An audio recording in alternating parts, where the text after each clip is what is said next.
In the Impact segment tonight, is there a Trump-Putin bromance going on? Donald Trump has promised that he would get along very well with Russian President Vladimir Putin. And in a 3-hour press conference Thursday, Putin seemed to endorse Trump's sentiment, calling Trump a, quote, bright and talented person and the absolute leader of the presidential race. Here's how Trump reacted.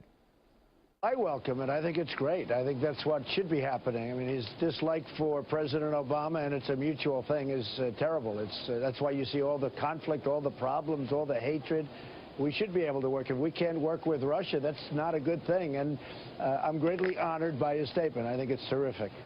With us now in New York, Katrina Pearson, a spokesperson for the Trump campaign, and from Los Angeles, Kurt Schlichter, a conservative columnist and attorney. So, Kurt, the Putin-Trump mutual admiration, a good thing for Trump's campaign or not? Oh, I think this is terrible, Eric. Next, I expect him to see him going, riding down the beach, shirtless on horseback together, holding hands.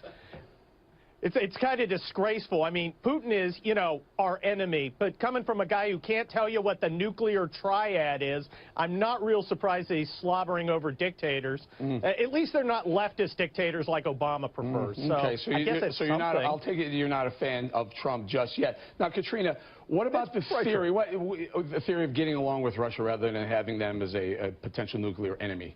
Well, I think what we're talking about here is the global risk we have with terrorism. I mean, we have already had this discussion, even in the debate, talking about do we or don't we take Assad out, when the pattern of taking out dictators in the Middle East has created a vacuum for more and more terrorism.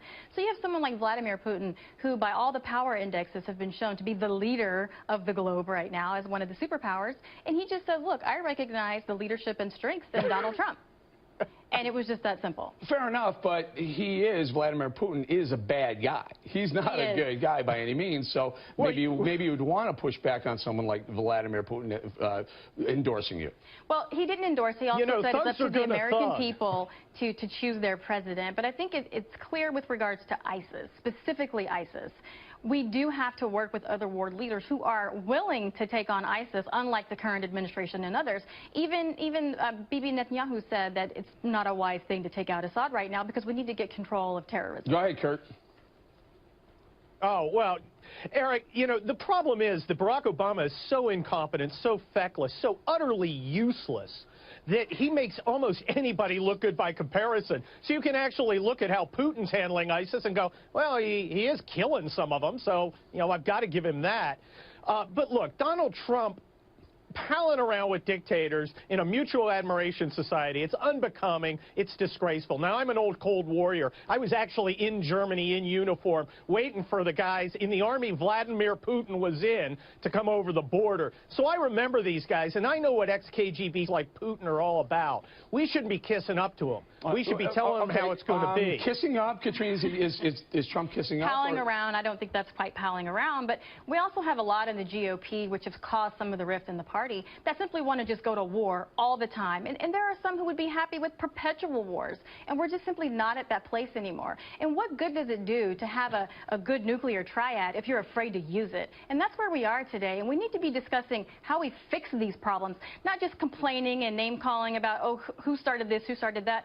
Eric, most people today, if you're a Democrat, you're stuck in the 60s. If you're a Republican, you're stuck in the 80s. Most people today are right here in 2015, and they want somebody that's going to go to bat for them. And right now, Donald Trump seems to be the only person doing it. So, Kurt, let me throw this at you. One thing that you can say that Vladimir Putin, the positive thing about Vladimir Putin is he taught President Obama what it's like to really wage war against ISIS. And you're seeing it in Syria. You're seeing it in parts of Iraq, mostly Syria, I guess, with the Russians. But at least President Obama is opening his eyes. You're really 2,000-3,000 sorties in a week versus a couple of hundred.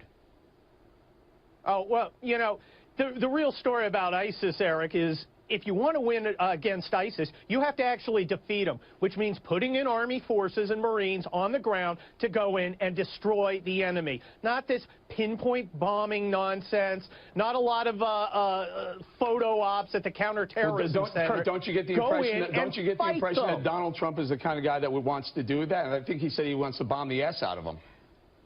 Well, maybe he does today. What's he going to want to do tomorrow, Eric? This guy's totally inconsistent. You never know what he's going to want to do. I think he's been pretty consistent, though, Kurt. You have to admit, he's been very consistent on his position with regards to ISIS. Katrina, go ahead. Is it too much that he know what the nuclear triad is? I mean, Katrina, the point of the nuclear triad is to be afraid to use the damn thing. You want to scare the hell out of the other side.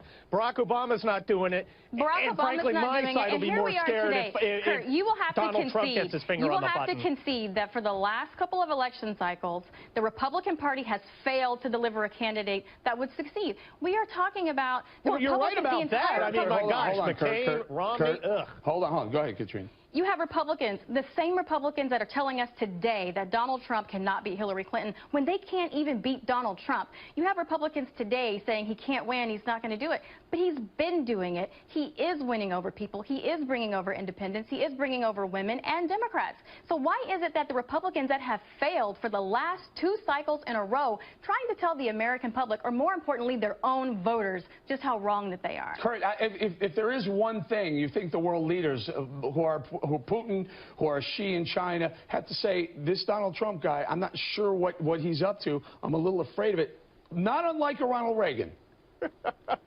Well, it is unlike Ronald Reagan, because they were afraid of Ronald Reagan because they understood he was a competent guy surrounded by competent guys, and he wasn't going to back down. With Donald Trump, it's like, hey, I don't want to make a sudden move around him because this guy's crazy.